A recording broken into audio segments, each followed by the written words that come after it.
On behalf of Trudy, my sisters, my step-family, and I would like to thank you all for coming today to celebrate the life of my father, Theodore Basil Towles.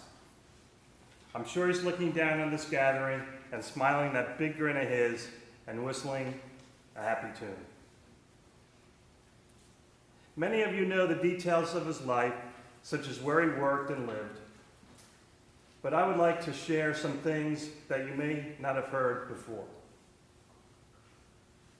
Dad was a creature of habit who always was looking at his watch, and you could set your watch by him. He always got home at exactly 5:45 and whistled a hello upon entering. He was always upbeat with a spring in his step, yet he marched to his own drummer. We loved greeting him at the door as he came home from work with pockets full of hard candies for us. These pockets might just have been full of gold. That's how excited we were with our finds. We'd sit on his knee and play those wonderful games he cooked up, like the button game.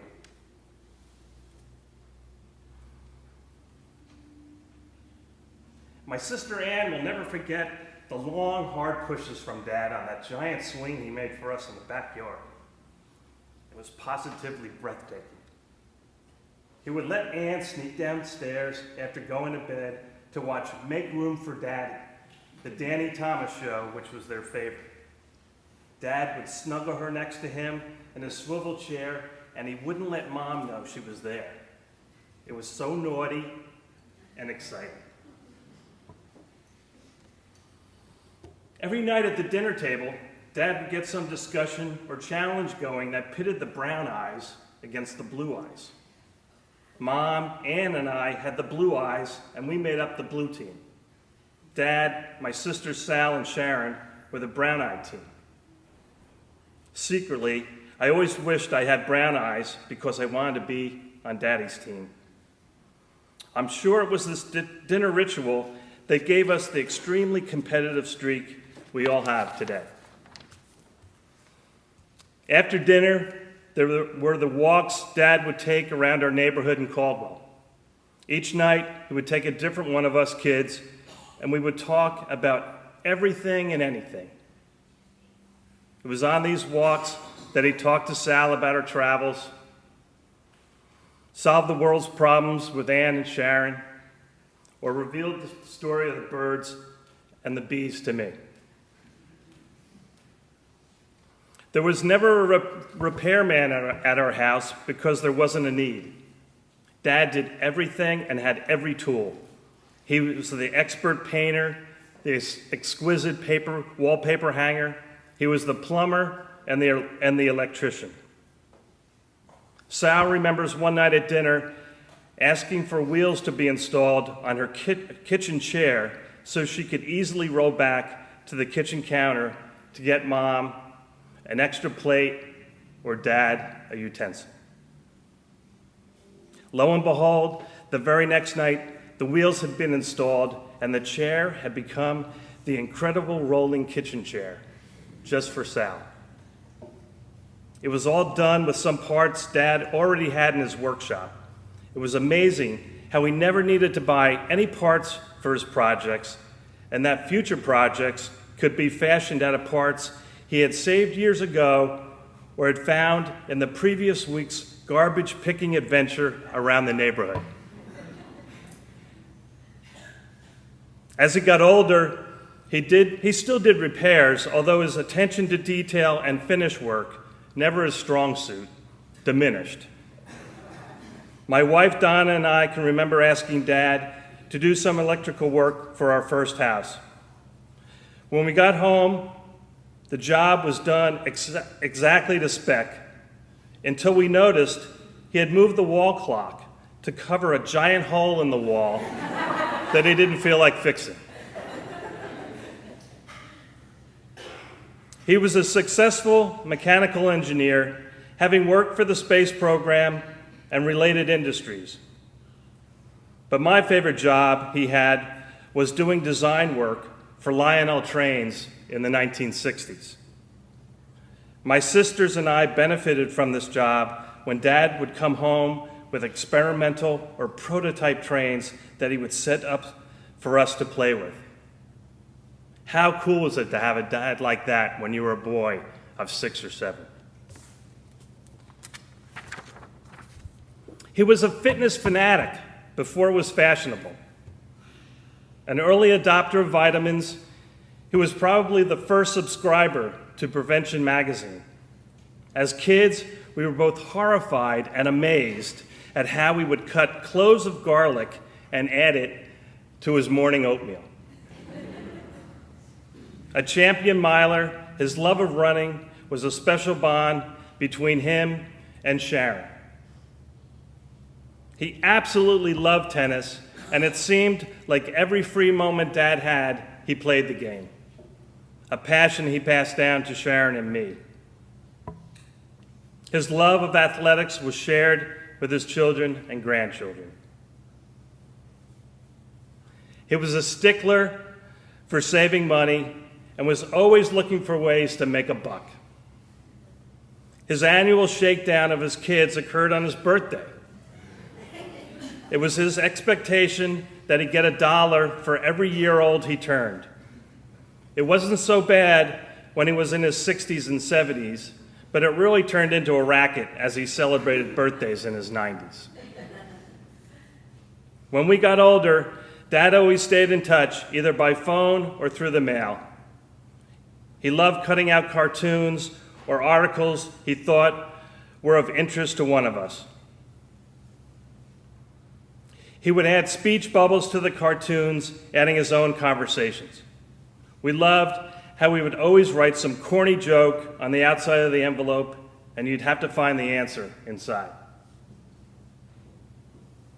His mind never stopped turning, even as he aged. He always had some kooky invention he had cooked up, like the nail clipper catcher thingy that would collect the nail clippings, or the bookmark with the slider so you could slide an indicator to the exact line on the page where you had finished reading. One of the grandkids' favorite inventions was something called meatballs on a stick. To this day, we're really not sure what that was all about. When he wasn't inventing something, he just as easily might have been writing his next book. One of his classics was called "They Died with Their Boots On," about the Hollywood stars of his day and how they kicked the bucket. We all got a kick out of how he tried to get someone in the family to type the book he had handwritten for a penny a page. We loved that Dad wanted to know about our work lives and see for himself our places of employment. He loved coming to where I worked to meet my work friends and have lunch with us.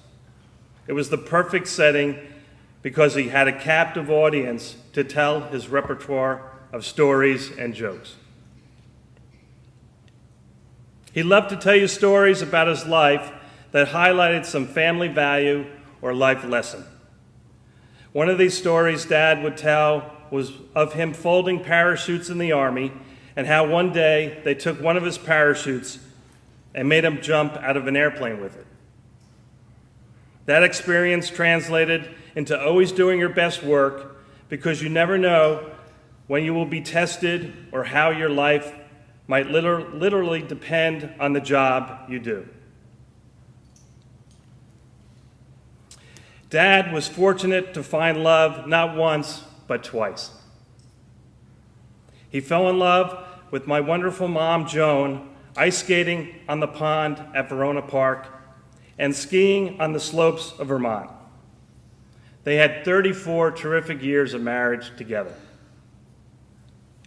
After the loss of my mother, who died so young, my dad was the widower father and grandfather who alone held the Tallis family torch.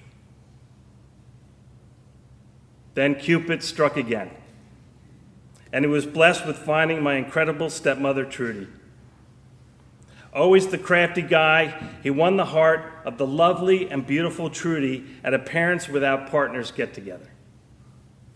If you have to ask how a clever gentleman in his 70s could win the heart of a younger woman at a meeting not especially intended for a man of Dad's age, You didn't know my father. Dad and Trudy fell in love and married. Given his age, they hoped for a good 10 years together. Instead, these lovebirds were blessed with almost 20 years of wedded bliss. They had their own coming home from work routine, but then it was Trudy coming home from work and sitting on Dad's knee to discuss their day. I'm not sure if they played the button game, but I wouldn't have put it past Dad to try. They traveled the world together and were inseparable. They played cards and watched movies. Together, they more than doubled the size of our extended family with the addition of step-siblings Tim, Dave, Jim, Heidi, Patty, and Colleen.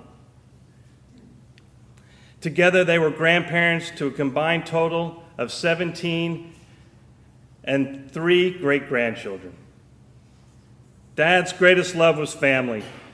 Between the Tallis, Cook, and Whitting clan, all the grandkids and the great-grandkids, Dad had a family that loved him beyond measure, and we were all so deeply influenced by him.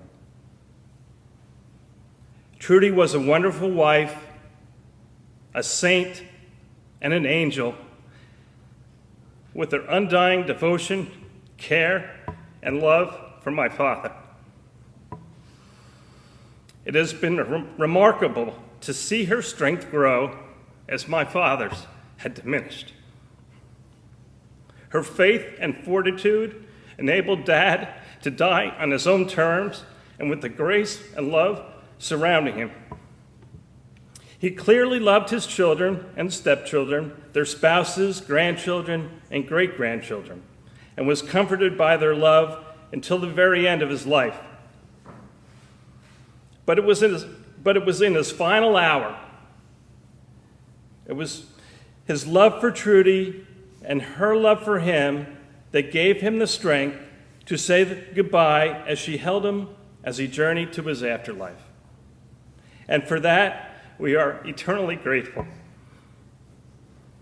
So we say goodbye to this wonderful man, but we will continue to rejoice in his well-lived life with a spring in our step and a whistle on our lips.